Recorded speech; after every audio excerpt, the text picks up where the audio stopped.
ఎందులకయ్యా నీకు సత్య సన్నత? ఎందులకయ్యా నీకు సత్య దీక్ష? పాపమ కుసుమ సుకుమారి రాణివసంపు భోగ భాగ్యములు అనుభవింపవలసిన ఆ మహాతల్లి నిర్భాగ్యురాలై ఆ ఘోరారణ్యమున పడరాని పాట్లు పడి పాపము కాలయందు కంటకములు విరిగి నడువలేక నడుతున్న ఆ మహాతల్లిని సేద తీర్చినదయ్యా నీ సత్యము. ఆ మహాతల్లిని సేద తీర్చినదా నీ సత్యము?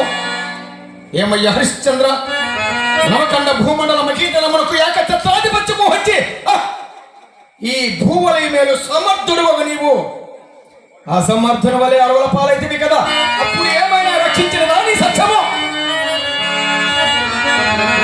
మరి ఎందులకయ్యా ఇంతలో చెడ్డప్పుడు కూడా సత్యము స్వచ్ఛము